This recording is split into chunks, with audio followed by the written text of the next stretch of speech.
রাধে রাধে বন্ধুরা, 75 হার্ডের আজ day 12। Ready হয়ে জল খেয়ে বেরিয়ে যায় মাঠে। মাঠে পৌঁছে ড্রেস করে 5 কিলোমিটার রানিং করে, কিছু এক্সারসাইজ করি, স্কোয়াট জাম্প, দেশি বসা, ব্ল্যাঙ্ক ওয়ার্ক, বারপি। এক্সারসাইজ শেষ করে বাড়ি আসি, তারপর খাবার খেয়ে পড়তে বসে যায়। পড়া শেষ করে বিকালের এক্সারসাইজ শুরু করি। আজকে আলাদা কিছু ট্রাই করব। নর্মাল এক্সারসাইজ করে 10টা পুশ আপ, 20টা স্কোয়াট, 10টা লেগ রেসেস, 40টা মাউন্টেন ক্লাইম্বার, শেষ করে 30 সেকেন্ড হলো হোল্ড। এই সার্কেল 3বার রিপিট করলে ভালো ক্যালাস্থানি। এক্সারসাইজ শেষ করে জল খেয়ে আজকে সেলফি তুলে গীতা পড়তে বসে যাই। আজকে যা পড়ি, শ্রীকৃষ্ণ অর্জুনকে বুঝিয়েছেন যে কাজ ছেড়ে দিয়ে অলস বসে থাকা বা লোক দেখানো সাধু সাজাচ্ছে কর্মফলের মায়া ত্যাগ করে পবিত্র মনে নিজের কর্তব্য পালন করা অনেক বেশি শ্রেয়।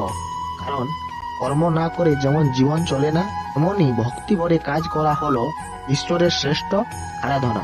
তারপর জল খেয়ে আজকে চ্যালেঞ্জ কমপ্লিট।